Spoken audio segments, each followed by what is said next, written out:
Hello student. The different process goes on simultaneously in the human body, and all this process need to be efficiently and effectively controlled and coordinated by the two systems. First is a nervous control and second is a chemical control. Today we can study about the chemical controls. The control and the coordination in our body is also brought about with the help of the certain chemical substances. These are called as an hormones. आता तुम्हाला माहिती आहे की आपल्या बॉडीमध्ये hormones असतात, तर ते जे असतात त्याला म्हटलं जातं केमिकल सबस्टन्सेस आहेत, त्याला हार्मोन्स असं म्हटलं जातं. The hormones are secreted by the endocrine gland. These glands are also called as a ductless gland. त्याला काय म्हणतात तर डकलेस, म्हणजे त्याला विहिरीत ग्रंथी असं म्हटलं जातं. म्हणजे असं स्पेशल असं विहिनी असत नाही. That's why it is a called as an ductless gland. These glands do not have any arrangement of their own to either store or carry their secretions. Hence, as soon as the hormones are produced, they are directly released into the blood circulation. Thus, through these endocrine glands are present at a specific location in our bodies, and secretion is reached to all the parts of the body via blood. म्हणजे actually काय केलं जातं की ह्या ज्या hormones आहेत ते साठवले जात नाही, किंवा त्याला म्हणजे कॅरी करण्यासाठी कोणत्याही अशा वाहिन्या आपल्या शरीरामध्ये नसतात, आणि मग ते काय होतं डायरेक्ट ते ब्लडमध्ये काय केले जातात, रिलीज केले जातात, रक्तामध्ये मिसळवल्या जातात, आणि मग ज्या ठिकाणी पोचवायचं असेल त्या ठिकाणी रक्तामार्फत त्या भागाला ते काय केले जातं डायरेक्टली पोचवलं जातं. These endocrine glands, along with the nervous system, are responsible for the control and the coordination in our bodies. These two systems are help each other to control and integrate the various activities of our body. म्हणजे actually ह्या जर आपल्या बॉडीमध्ये आहेत दोन हे control system, that is the chemical controls and nervous controls. हे जे दोघं जण आहे ते एकमेकांच्या मदतीने आपल्या सगळ्या बॉडीचं कार्य काय करतात म्हणजे कंट्रोल केलं जातं. आता त्या दोघांमध्ये एक विशिष्ट आहे, there is a mark difference between this two system is that the nerve impulse are fast but short-lived, whereas the action of the hormones is very slow but long-lasting. म्हणजे आता ह्या ज्या नर्वस कंट्रोलमध्ये हे नर्व्स इम्पल्स असतात, दे are fast, म्हणजे त्यांचं काम एकदम फास्ट असतं, बट द शॉर्ट लाईफ, म्हणजे काही ठराविक कालावधीमध्ये फास्टरित्या काम केलं जातं. म्हणजे उदाहरणार्थ आपल्याला आपण हाताला मच्छर बसला की लगेच मेंदूला कळवलं जातं आणि लगेच मेंदू त्याच्यावर ॲक्शन घेतो. म्हणजे they are fast and short live process. But the action of the hormones is very slow, म्हणजे जे हार्मोनची ॲक्शन आहे ती कशी असते, स्लो असते, आणि these are the long lasting, म्हणजे दीर्घकाळ टिकणारी ही ॲक्शन असते. It is very important that hormones are secreted only in the required quantity, and there is a special mechanism which control the quantity and the timing of the hormones secretions. म्हणजे आपल्याला गरज असेल तितक्याच प्रमाणात हे hormones आहेत महत्त्वाचे असतात, आणि हे हार्मोन्स ठराविक वेळेलाच आणि ठराविक प्रमाणामध्ये स्त्रवले जातात. For examples, where as the in an एक minute for examples, whenever there is an increasing the blood glucose level, certain cells in the pancreas get stimulated, and as a response they are released the greater quantity of the insulin. म्हणजे कधी कधी आपल्या रक्तातील जेव्हा साखरेचं प्रमाण जेव्हा वाढतं तेव्हा पॅनक्रियाज जे आहेत त्याच्या पॅनक्रियाज आता स्टिम्युलेट होतात, आणि मग स्टिम्युलेट होऊन काय होतं, त्याला प्रतिसाद म्हणून जास्त प्रमाणामध्ये म्हणजे ग्रेटर क्वांटिटीमध्ये इन्सुलिनचं काय होतं सिक्रिशन केलं जातं. आता आपल्या ह्या बॉडीमध्ये असलेले वेगवेगळे एंडोक्राइन ग्लँड्स कोणते, त्याचे इम्पॉर्टन्स काय आहे हे आता आपण बघणार आहोत. आता फर्स्ट जी ग्लँड आहे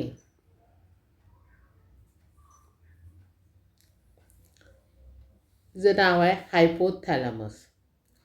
आता हा जो हायपोथॅलॅमस आहे तुम्हाला इथे दिसते बघा, एक फिगर दिसते, फिगर 15.70. याच्यामध्ये बघा ती ग्लँड जी आहे ती कुठे, हायपोथॅलॅमस दिसते सगळ्यांना. Okay, these are the above the pituitary gland in the forebrain. आता hormones, they are secreted the hormones which control the activity of the secretory cells of the pituitary glands. म्हणजेच काय की हे पिट्युटरी जे हे आहेत, पेशी आहेत, त्यांच्यावर नियंत्रण करायचं काम कोण करतं, हे हार्मोन्स केले जातात. They are control the pituitary glands. Second glands is and pituitary Gland. आता हे बघा, पिट्युटरी ग्लँड्स जे आहे ती कुठे आहे बघा,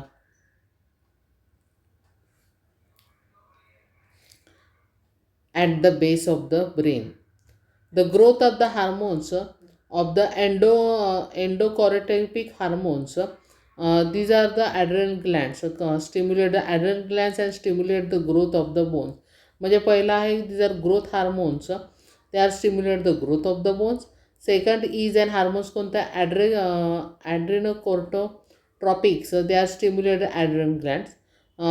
These are thyroid stimulating hormones, so stimulate the thyroid glands.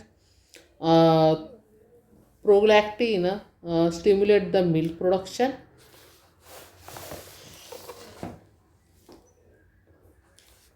म्हणजेच मातेला दुग्ध उत्पादन करण्यास प्रवृत्त करणं. त्यानंतर follicle stimulating hormone control the growth of the gonads. म्हणजे जेव्हा एखादं मूल जन्माला येतं तेव्हा ते गर्भाशय आकुंचन करणं. Luteinizing hormones which control the menstruation cycle and the ovulations. म्हणजेच हे ल्युटोझायनिंग हार्मोन्स आहेत, हे मासिक पाळीचं नियंत्रण केलं तर हे अंडमोचन केलं जातं. त्यानंतर oxytocin, these are the contraculators during the parturitions. म्हणजे जननग्रंथीचे वाढ नियंत्रण करायचं काम कोण करतं, oxytocins. That is anti diuretic hormones. Antidiuretic they are regulator the water level in the body. म्हणजे आपल्या बॉडीतील पाण्याचं प्रमाण संतुलित केलं जातं. पुढचं आहे thyroids. These are anterolateral sides of the trachea in the neck region. म्हणजे आता ही जी थायरॉइड्स आहे ही बघा, इथे थायरॉइड ग्लँड्स आहे.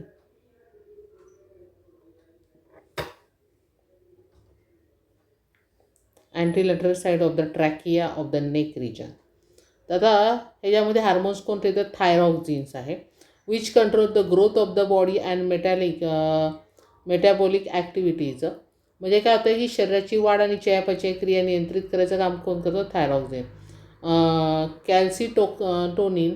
कॅल्सिटोनिन means control the calcium metabolism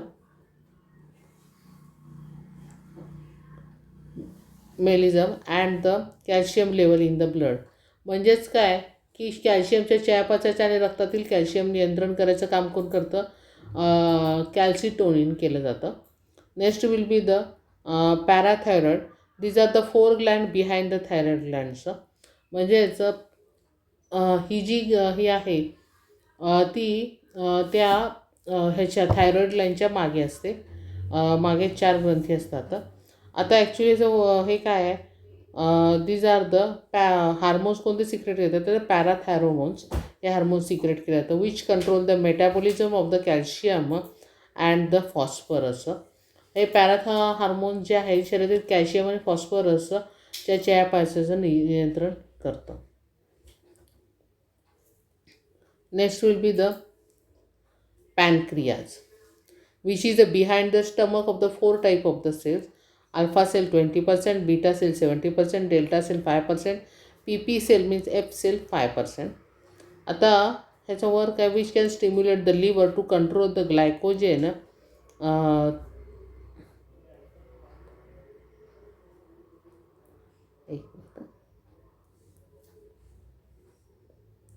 stimulate the liver to convert the glycogen into the glucose.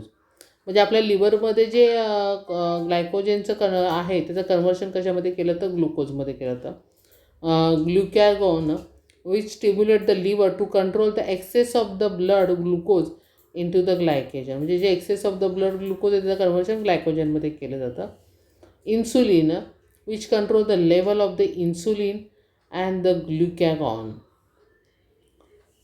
त्यानंतर somatostatin which control the level of the insulin and the glycogen and control the movement of the intestinal and their absorptions.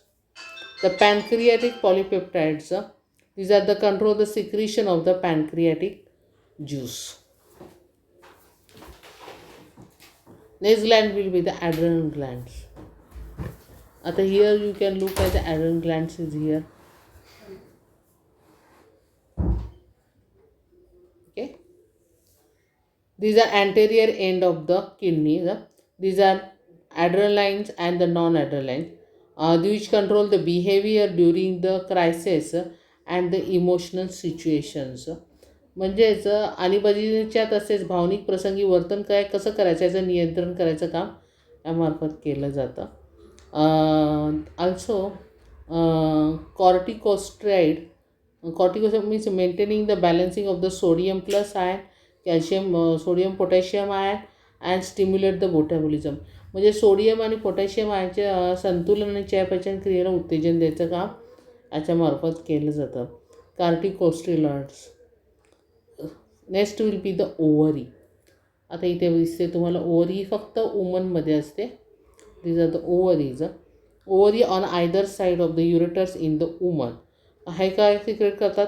Oestrogen stimulate the growth of the endometriums and stimulate the growth of the secondary characters in the human. म्हणजे काय होतं की स्त्रियांच्या गर्भाशयात अंतःस्थानाची वाढ करणं आणि दुय्यम लैंगिक गुणाचा विकास करणं तर काम याच्यामार्फत केलं जातं. त्यानंतर progesterones which is prepared for the endometric for the constipations and maintaining the pregnancy. म्हणजेच काय, गर्भाशयाच्या अंतःस्थरातील गर्भधारणेसाठी तयार केलं जातं आणि गर्भधारणेला काय केलं जातं, मदत केली जाते. Next will be the testes. आता हे जे टेस्टीज आहे हे फक्त पुरुषांमध्ये म्हणजे मॅनमध्ये असतं. In the scrotum these are testosterone secrete केलं जातं which can stimulate the growth of the secondary sexual characteristic like beards, moustaches, hairs, voice etcetera in the men. म्हणजेच काय, दाढी वाढणं, मिशा येणे किंवा आवाजात घोगरेपणाचं याचं काम करणं टेस्टोस्टेरॉन.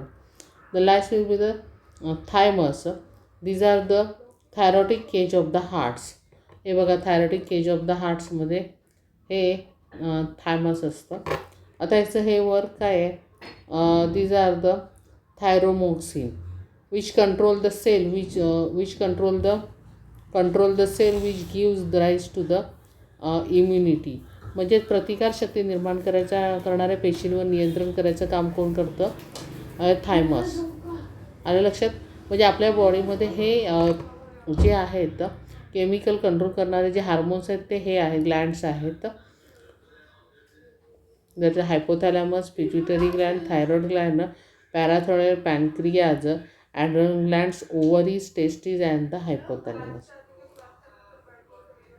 आलं लक्षात? ह्याच्यावर प्रश्न विचारले जातात. हा धडा तुमचा संपलेला आहे. धड्याखालची प्रश्नाची उत्तरं लिहायची आहेत. थँक्यू.